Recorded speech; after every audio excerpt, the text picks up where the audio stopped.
friends, welcome back to my channel. Sas here. I'm here to do another 90-day fiance. Last night's episode was nothing much went on but Robert and Annie. Oof, child. But we're not going to start with them. Let's start off with Translator app and Desperation. Now, as we know last week, Desperation told Translator app, this is it. Okay, I'm giving you an ultimatum. Either you tell your family about my boys or the wedding is off. Okay, I'm tired of it. Alright, now my friends done told me that I need to do this, so I need to just go ahead and do it, because I ain't got no mind of my own. So anyway, so Translator app, Murcel, he goes into the other room and he was like, listen, you know, if I don't do this, Anny is going to call off the wedding, okay? No more marriage for me. So he goes into that room, he FaceTime his mama. Okay, now it started, you know, real light, okay? People, you know, they laughing back and forth. They make a little joke about him losing weight, all this. And then he said, well, you know, I'm going to have to tell y'all something. And honey, Translator app said Anna has 3 kids. Now, when I tell y'all Mama Murcel was not here for the shenanigans and she showed enough wasn't here for the foolishness. When I tell you she lit him up in the way she know how. She said 3 kids. She says, oh, she said, so I done raised the fool. She said, I raised the fool. Because Anna done took you for a fool. That's what she did. And she said, I'm going to tell you right now, I never liked that girl. The only reason why I tolerated her is because I didn't want you to get upset, but I didn't like her. Didn't nobody like her. Okay? We just acted like we like her just so you won't get mad. But let me tell you something now, since you know the cat's out of the bag. Okay? You're going to get on the plane and you're going to take your butt back home. That's what you're going to do. You can find a job here, okay, and you can get your life. You can find a girl in Turkey. That's what you do. You got people around here talking about us behind our back. Want to know why you found an American girl when you got all these pretty Turkey girls around here? And now look at you. You're sitting up there looking like a fool on a stool. That's what you're doing. Okay, honey, Mama Murcel said leave her. She didn't say it just one time, she said it twice. Leave her. And if you didn't hear me the first time, leave her. That's what you do. Honey, Murcel didn't know what to say. With each tongue lashing, he got more paler, didn't he? Honey, he was swallowing his whole tongue. He didn't know what to say. And what about when Papa Murcel came into the room? He didn't know what was going on. He just heard Mama Murcel going off. Okay? And so then, here comes Papa Murcel saying something. You heard Papa Murcel with the quickness talking about 3 kids. 3 kids. That girl got 3 kids. Anna got 3 kids. Papa Murcel was like, well, I won't get though.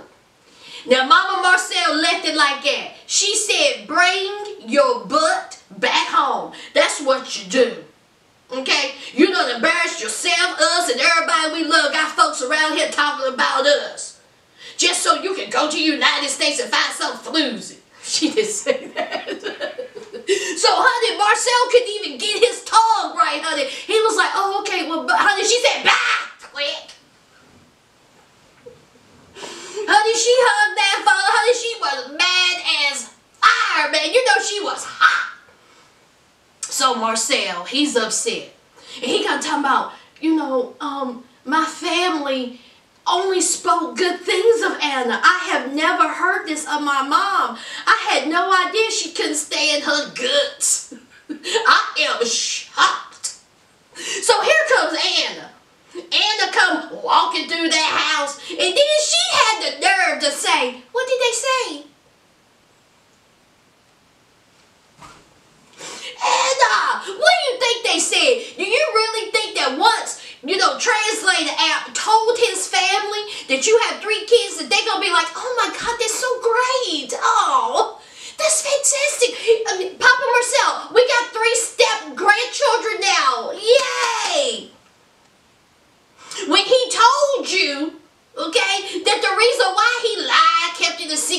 his family would not accept it. But you think that they're going to change their mind, child. Desperation. Desperation. Stop it. Stop. Here's Murcel. He was like, they didn't take it well. They didn't take it well, Anna. Okay, so here she is. No wedding? Here's translated out.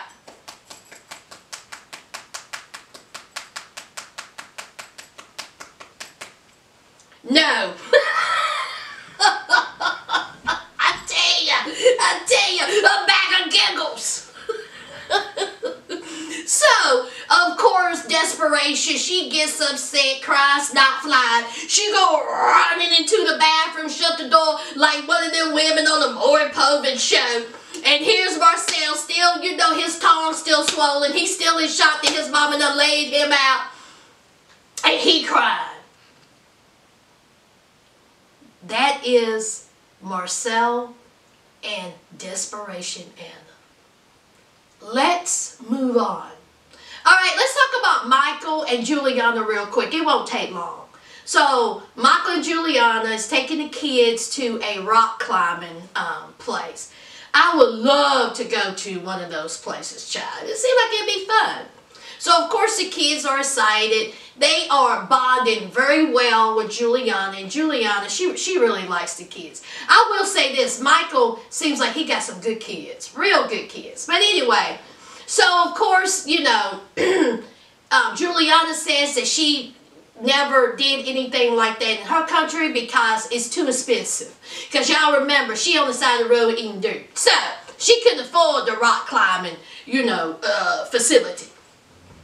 So while the kids are rock climbing, having a good old time, here comes, you know, Juliana. And she done brought up the whole prenup thing. And honey, Michael, he's tired of it. He's tired of talking about it. He wished he never would have brought it up. He wished they never would have, you know, went and seen the mediator. It has just been a mess ever since, you know, it happened. So, of course, Juliana is saying that ever since she has left the mediator, she feels useless. She feels worthless. She says that she literally has nothing. She don't have no money. She don't have no power. Michael has the money. Michael has the power. And she has nothing. And so here's Michael again. Michael's like, don't even worry about it, okay? Don't worry about it whatsoever. All right, and we went to the mediator, and you feel some type of way because she was asking you all these questions, okay? It's fine, but of course that's not good enough for Juliana. Juliana still feels like that she is worthless. And so she was like, you know what? I don't listen to no man. I ain't never listened to a man, and I ain't listening to one now. So Michael, so she brought up the whole, you know, breaking up. She was like, you broke up with me. You left me. I had nothing. You broke up with me. What if that happens again? So, of course, you know, Michael, he talks about what happened when he broke her heart, okay? He says that family and friends was in his ear. Who do y'all think was in his ear, friends? The same person who talk about she can officiate the wedding. The same person who coincidentally brought up that prenup. The same person who stepped out that car in them Timberlands. You think that's who was in his ear? Okay. So, he says that family and friends was in his ear talking about you don't know her, how you going to get involved with someone from another country. This is not a good move. You need to think about this. And so he got overwhelmed because she is from another country and I got kids and, you know, blah, blah, blah. But then he thought about it. He was like, no, Juliana is a woman that I want to be with and a woman I love. I don't care what y'all say. I'm going to bring her over here and we're going to get married. Okay. So, Juliana presses the issue. She keep on bringing it up, honey. Her body language was upset. She was mad. All right. So then he broke down. And he says, forget about it. He says, forget about the prenup. We're not going to get a prenup. My kids are going to be fine. We're going to be fine. I never should have even brought that stupid thing up. So let's just forget about the prenup. And honey, did y'all see how Juliana changed? Just like that, child. Juliana went from, you know, sourpuss face to, oh, okay.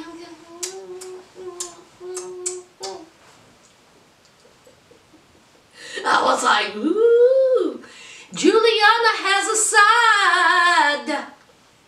Honey, Juliana played that real well, did she?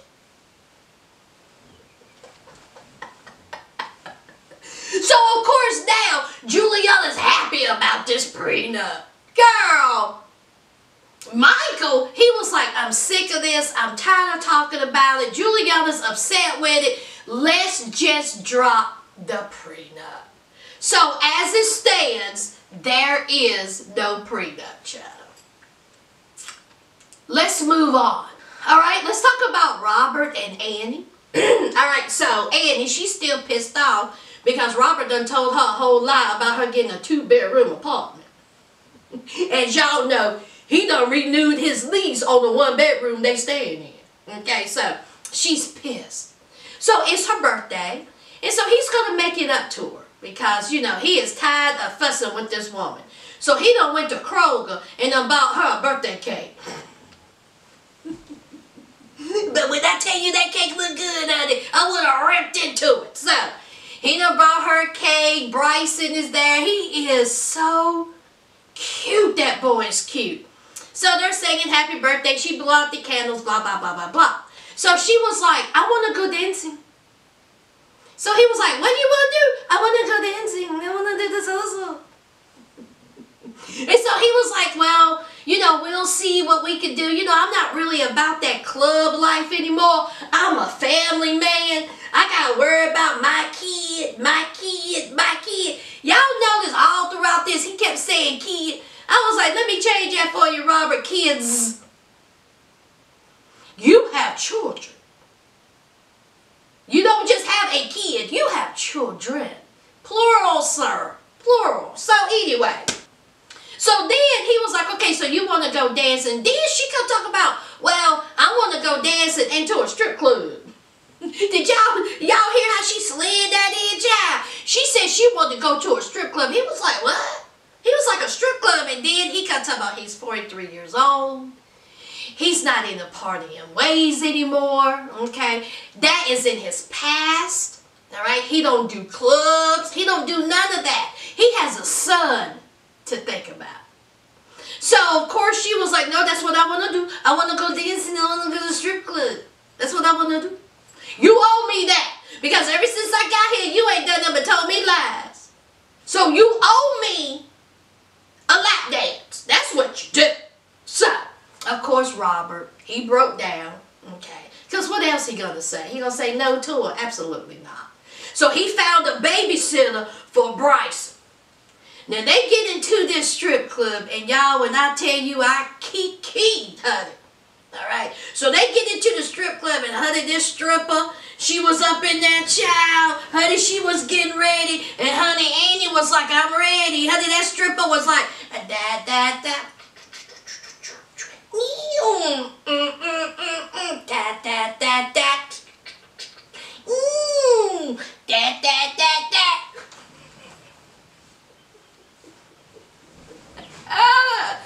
Honey, that stripper's left cheek was on Annie's left thigh, honey, just humming.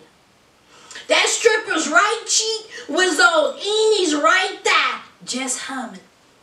Honey, the more that stripper was grinding all up against Anny, the more Robert was seething. Honey, Robert was jealous and mad, child. He was like, I just cannot believe that Anny is acting like this. This is a side of Anny that I've never seen. Why does she like a strip club so much? Why does she like this stripper? Meanwhile, Anny was like,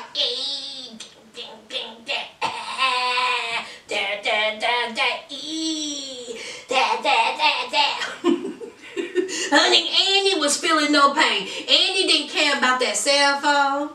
Anny didn't care about that thrift shop. Anny didn't care about them labels, honey. Anny was living her life. So, Robert, He mad as fine. What did Andy say that the stripper club costed $200? Is that how much he spent? $200, child. And he poor. That could have been your cell phone. Okay, but Robert is mad. Now, I have never heard of a man who voluntarily took his woman. Robert took her to the strip club. Okay, he could have told her no, but he didn't because he's full of lies. So he took her, and then he goes to the strip club mad. He leave mad. Honey, Robert is a whole fool. So it's the next day, he's still thinking about this whole strip club thing. So they go out to eat.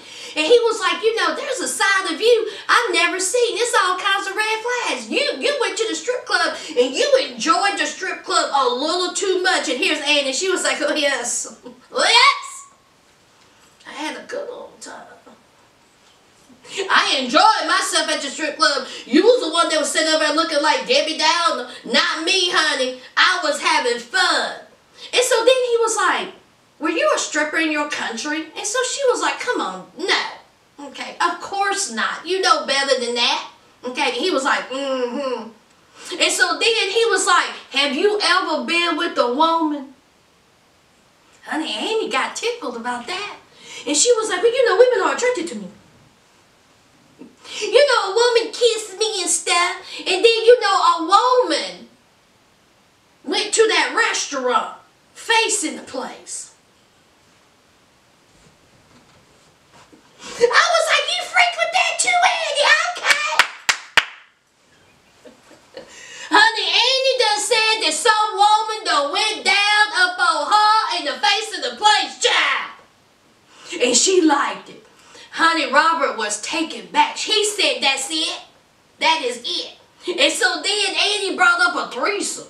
Andy was like, what about a threesome? Would you like that, Robert? And honey, Robert just didn't know what to do. Robert was looking like he was in shock. Honey, he looked like he done swallowed a whole bird. Robert was like, what is going on here? He was like, absolutely not. Okay, he was like, no threesomes, and then he come talk about how much he's a family man, how he don't live that life anymore, how he has to worry about Bryson, how he don't want that around Bryson. He ain't gonna have no stripper up in his one bedroom where his son sleep on them sheets. Everybody got to sleep in that bed, and we gonna have a threesome. Oh, no. No, we can't have that. I am a family man. Boy, Robert, you an old dummy. Excuse me, am I confused? But isn't Bryson's grandma a porn star? She do full-blown porn. And you don't have no problem with her taking care of Bryson. I mean, she ain't doing threesomes. She's probably done did eightsomes. And yes, I'm sure she's not doing porn while Bryson is there. You don't have to have a threesome while Bryson is there. Find a babysitter. You good at that. But now you're a family man. Boy, shut up with that porno grandma out there going to all kinds of restaurants. Facing the place. Thigh City. Banana in the tailpipe. Hands on. See, she go to all these restaurants. But you don't mind her keeping your son. Robert, shut up. Just shut up. Okay? Now listen, Annie is going to do whatever she can to aggravate you. Because you are doing nothing but lying to her. So you might as well get used to it. Let's move on. Oh, Lord. Let's talk about Tanya, witch doctor, and Sid. All right, Tanya, she's over in Costa Rica trying to be a witch doctor. She going to classes. She meet new friends. She going dancing. She's learning how to salsa. Okay, it's a whole lot of dancing going on in this episode. Meanwhile, Sid, honey, he up at her mama's house doing all kinds of yard work, wandering around, drinking up her mama's liquor, eating tiramisu. He don't know what to do, child. He is just missing this woman, just walking around in circles lost. Okay? So he's up in the house, and honey, I tell you what, Mama Tanya, she done had enough. She tired of St. John. It's been weeks, and he done got on her nerves. She go up in there, he eating up her tiramisu. Talking about, you want a piece? She was like, yeah, I want a piece. It's my cake. Then, she come find out that he done drunk up some of her liquor. Well, you know that's a no-no. So she had to let him know real quick. Now listen here, we got some rules, okay? You just can't be going up in there drinking up my liquor unless you replace it. And he gonna talk about, well, I had some with my coffee. I said, good God, Cindy, you drinking early, child. So he apologizes, and she let it be known. She said, listen, this ain't my man, okay? This is my daughter's husband. This grown man ain't my responsibility, okay? I'm not here to see if he's okay. I'm not here to entertain him. She need to bring her butt back home. So, of course, St. John and, you know, Mama Tanya have a conversation. And she was like, you know, how are you feeling? And he was like, well, I'm okay with her over there because she's trying to better herself. You know, she wants to, you know, run a, you know, natural, you know, business. So she needs this to help us, you know, in the future. So the mama was like, yeah, okay. So then she was like, when was the last time you talked to her? And he was like, well, I don't talk to her as much as I want to because she's in class. She's in class, child. So that takes up a lot of her time. So Cynthia was like, listen, I'm here in a country by myself. I don't have any friends. The only ones I talk to is the grass and Mama Tanya. And I'm sick of both of them. I want my woman back home. So then we have Tanya. Tanya's talking to her, you know, witch doctor friends. And of course, you know, she's talking about St. John, and they was like, why haven't St. John, you know, dated a brown girl before? You know, he's from, you know, South Africa, you know. And so Tanya was like, oh, no, it's nothing like that, okay?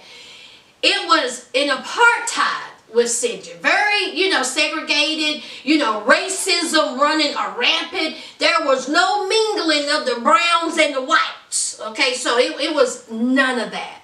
And so, of course, the witch doctor friends was like, well, honey, every time y'all talk to each other, you're arguing. That's what you're doing. Okay, so anyway, so St. John calls, and so she was like, oh, hey, how are you? And so he was like, well, you know, I miss you. You know, I haven't talked to you. I just want to talk to you. Then he said, where you going? And so she was like, oh, I'm going out, you know, with my friends. And so he was like, oh, okay. Well, that must be nice. You know who I went out with today? That grass and that mower and that fertilizer and your mama. See, that's who I went out with. While you out there dancing with the salsa, having drinks, having a good time with some new friends, I ain't doing none of that. I'm stuck up in this shed, mowing yards. When you gonna come back home?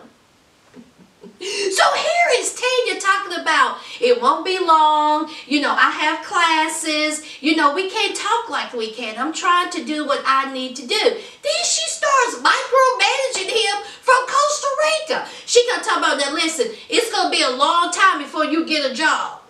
But you can go ahead and check out these trades that you need to be doing. Okay, what was she talking about? Welding or something? Some type of course. And he was like, I ain't thinking about that course. I want you home. I miss you. Why ain't you been talking to me? Why you going out with your friends? Why you look like that? So she gets aggravated. He gets aggravated. And she was like, won't you just tell me to have a good time? He was like, oh yeah, have a good time then. Just have a good time. You know, being sarcastic, and his feelings are hurt, and he's sad, and he's lonely. Listen here, Tanya. Okay, you done come over here. You done brought your man over here and you left here for a whole month. Of course he's going to miss you. And then you're trying to micromanage him, telling him what he need to be doing. Girl. Okay, girl. He is lonely. He is sad. He real sad. The only thing he been doing is cut grass. He wants you home. Girl, if you don't take your butt home, let's move on. Alright, let's talk about the oddest, weirdest couple in the whole group, okay? This season, Blake and Jasmine. Whew. So Blake, he is taking Jasmine to meet his friends. You know, one of his friends, Everett, he's known since elementary school. And his homegirl, his girlfriend, he's known for a long time too. So, of course, he wants Jasmine to get along with his friends. He wants the friends to get along with Jasmine because all of them mean so much to him. So they go to the restaurant. Of course, Jasmine's like, listen, all right, it's all good. Honey, Jasmine made a good point, didn't she? She said, I really don't care about your friends. She said, I got my sister. I don't care nothing about your friends. I'm not here to make friends. Y'all remembering girlfriends? We too old to make new friends. Ain't that the truth? Okay. I don't need to be, I'm not here for your friends. Okay, I'm here for you. And if your friends don't like me, I got my own friends. I don't care nothing about yours. So anyway, child. So they go to the restaurant. And of course that girl, what's her name, y'all? Rita. Honey, Rita don't like Jasmine. She's acting like it. She's putting on that she wants to get to know Jasmine. That she wants to like Jasmine. She don't like Jasmine. You can see it all over her face that she don't like her. Period. And honey, Avery is this close to letting Blake know she ain't the one for you. But Blake is oblivious to all this. Okay, so they start breaking up, you know, the wedding and kids and, you know, and all this. And so Avery says, okay, how are you going to combine your career and, you know, the relationship? What's going on there? You know, basically he was telling Jasmine, when you going to find a job? Honey, Jasmine said she ain't thinking about a career. She ain't thinking about no job. She ain't going to work. She wants to be June Cleaver, child. She want to be that housewife. She want to stay at home and raise kids. And so Everett was like, oh, so y'all already talking about kids? And so here's Blake, you know, I was just saying, you know, it's going to be a while, you know. And then I got my career, you know, I'm a big time, you know, producer. So we find out that Blake owns a record company. And Everett is his first signed client. Ooh, I can't wait to hear this because they're going to have some type of big showcase. I can't wait to hear this. Okay. So of course, you know, Jasmine, she goes and says she has to go to the bathroom because she had enough of his friends being nosy, asking her all kinds of questions. Honey, she just wanted to eat her salad. So, of course, here comes Rita. And Rita was like, you know, I'm just worried about us. Okay? You're like a brother to me. And what if something happens and she tells you that, you know, you can't be friends with us anymore? I don't want you to have to choose. But, you know, if you have to choose, who you going to choose? Your friends that you done known your whole life or some woman you just met 5 minutes ago? And so here's Blake. Blake was like, oh, no, don't even worry about it. Don't even worry about it. We good, y'all. We good. Don't even worry about it. I'm not going to have to choose. Everybody going to get along. Everybody's friends. We're all going to grow together. Don't even worry about it. But he also said that if he had to choose, it would be a tough decision. Jasmine and Blake is boring. Okay, they are so boring. Let's move on. Yeah, let's talk about Mike and Natalie. As we know, last week, Natalie had a full-blown breakdown. She got to crying, and she done went to the bedroom. Okay, so Mike, he goes in there. He was like, what's going on with you? What is wrong with you? Okay, now I'm not going to go deep into what was said in that bedroom. Okay, bottom line is Natalie brought up the religion thing again. Okay, she says, I believe in God, you don't believe in God, and when we have children, that child is going to be confused. That child is not going to know what to think. I want our child to believe in God, okay? But you not believing in God is going to bring confusion. And so he was like, yes. He was like, yes, it will bring confusion. And yes, that child will decide on what that child wants to do, whether you want to believe in God or not believe in God. Why are we having this conversation? The child is not even here yet. Why are we talking about this? Meanwhile, child, up in bed, stroking her hair and wiping her face like she 2 years old. I was like, Mama Natalie, if you don't take yourself back in that kitchen. Child. And so here's Mike. Mike at the edge of the bed, and honey, he's getting upset. And he says, listen, I'm tired of this. I'm tired of you judging me. I'm tired of you telling me I'm not as good as you because I don't believe in God. Okay? I'm still that person that you so-called fell in love with. You knew I didn't believe in God, and you still chose to be with me. Okay? You still said you love me. I'm a good dude. Don't you see that? I'm a poor dude, but I'm a good dude. Honey, he was getting aggravated, frustrated. He was hot, child. Honey, he didn't even have time to have his coffee. He ain't brushed his teeth, took no shower. He ain't washed his tail. Child, he said, I'm out of here. Okay? Before I say anything, I got to get out of here. But honey, he was speaking truth to Natalie, and Natalie couldn't take it. There was nothing she could say because what he was saying was facts. Mike was correct in this part. Okay, so Natalie gets up embarrassed. She goes running to the bathroom like one of them women from Maury Povich. Okay, she upset, cries, not flying. And Mike said, man, she got me all effed up. Today ain't the day. Okay, I have went to church with this woman. I have supported her. And now she's up in here talking like this, treating me foolish, acting childish. And that's exactly how Natalie's acting, like a child. So, Mike said, I need some air. Honey, when I tell you Mike, honey, he just went wandering off into Ukraine, child. He is pissed. He's so mad that he wandering around in his pajama bottoms. I said, Mike, you couldn't put on no jeans. Honey, Mike said, I ain't got time for no jeans, honey. I am pissed. All right. So, of course, Natalie, she starts to worry about him because, honey, he ain't back yet. He been gone for a long time. And she was like, oh my God. Mike is out here in the streets of Ukraine. Someone can kidnap him. Someone can stab him, honey. Mike is fine. You see how big he is. Ain't nobody gonna worry about Mike. Honey, in fact, they gonna look at Mike and be like, child, he got pajama bottoms. Y'all stay away from him. He crazy. Now she worried.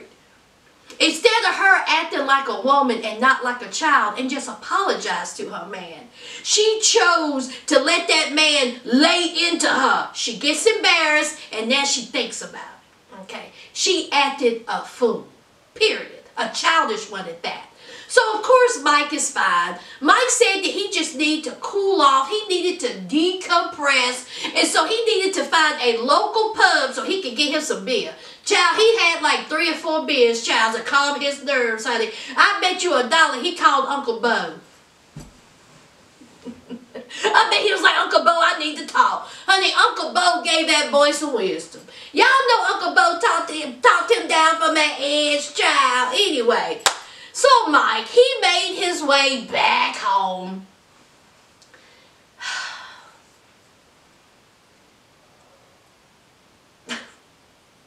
Honey, he finally tells her that the reason why he's apprehensive about having children is because he poor. He said he $30-some-thousand in debt. I said, good God Almighty. Okay? And so she was like looking at him all weird, but she really didn't have the reaction I thought she would have. I mean, she's stroking his face. She's rubbing his hair. And, you know, apology, apology, kissy, kissy, huggy, huggy. All right? She wants kids. That's what she wants, okay? And honey, she might as well just get over that whole Christianity thing. Get over it, Natalie. Get over it. Let's move on. All right, last and least, let's talk about Angela and Michael. Honey, it's a whole lot of Michaels in this show. Michaels, Mike, child, I get confused sometimes. So we got bad-built Angela. She's at home and she is waiting for Michael to give her a call because his interview was earlier. So he calls and he has some paper up in the camera. And so she was like, what is that? I can't read it. What are you trying to tell me, Michael? And he tells her that he got declined. Okay. The paperwork said that he was ineligible. Okay. And he was like, listen, I don't know what happened. I answered all of the questions. You know, I had my paperwork in order. I have no idea why they declined me. Well, child, honey, Angela says, I am too through. Of course, Angela, she was upset. She was like, I cannot believe this. How did this happen? Okay, I am done. I mean, I just don't understand it. Did y'all see her grandbaby looking at Michael when he had a full-blown breakdown? Child, honey, Michael had a breakdown. Cry, stop, fly. Honey, his feelings was too hurt. And Angela, she was upset too. Angela was like, oh my God, I have never seen Michael cry. Honey, that grandbaby was like, yeah, child. When he was having his nervous breakdown, child, she was looking at him like he got two heads. She was like, Mimo, I know he ain't up here crying like that. This who's supposed to be handling this household, Mimo. This is who I'm supposed to be listening to. Oh, okay. Honey, she went in the back room, child. So, of course, Angela was like, don't worry about it, Michael. Everything will work out. Don't worry about it. So Angela's like, I don't understand. I've done been to Nigeria twice. I've done gave them money. I've done filled out paperwork. I've done everything I could have done. And they still denied him? She was pissed. So, we see Michael. Michael is home and he's upset. And so he's meeting up with his friends. You know, the ones that Angela don't like. So his friends are there, and, you know, conversation is going on, and so they bring up Angela. And we all know that the friends don't like Angela, okay? They don't like her, all right? They was like, what's going on with Angela? All right, so Michael, he was telling them, you know, I'm not really in the mood. I don't really want to talk about it. I know how you feel about Angela. And, honey, then one of the friends said, yeah, we don't like Angela. She's trashy.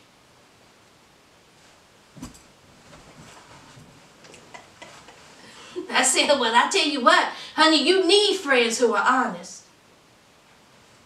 So, of course, Michael, honey, he stood up. He was like, that's my woman. How dare you? Oh, and he slapped something out of his mouth. Was it his drink? I don't know what it was. And he was like, don't you talk to her like that. Don't you talk about her like that. That's my woman. How dare you? Who do you think you are calling my woman trash? And so his friend was like, jeez. Ain't that right, y'all? Y'all hear me? She's trashy. Then can I say it a little louder? She trashy. Y'all know she trashy. She knows she trashy. You got a trashy woman, and that's that. So Michael is fit to be tied, honey. He was like, you better take that back. How dare you? How dare you talk about her like that? So the friends is trying to hold him back. The friends is trying to calm him down. But honey, while he was cutting the shine, I kept looking at his bearded friend, and I was like, oh, hey.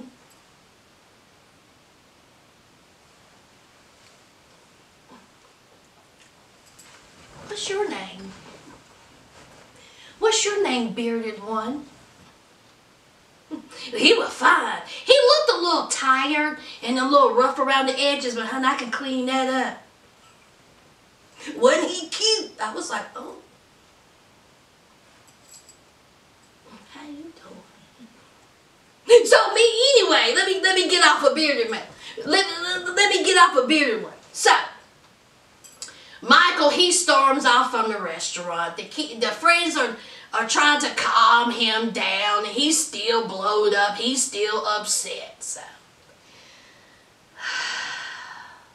he goes back and he talks to his friends. And honey, I think the one that called her trashy, did he leave? Because I think he left. I don't think Michael wanted to talk to him or something like that. He said he didn't want to talk to Abib or whatever his friend's name was. And so his friend was like, deuces, go ahead and be with your trashy woman. So anyway, Michael is saying that, you know, Angela's his woman, and he was upset about, you know, his friend calling Angela trash. And honey, his friends was like, listen, she ain't respected us. Okay, we don't really care for the woman, okay? Did he go too far? He went too far a little bit, just a little bit, but we don't like her. Okay, look at what all throwing drinks in our face. She disrespected us. What about that? And then, of course, Michael is still my woman, and he ain't got no right in calling her that, okay? Disrespectful, and he went too far. Child, whatever. Do y'all think what that boy said was wrong about Angela, about her being trashy? Do you think that he took it too far? Do you care?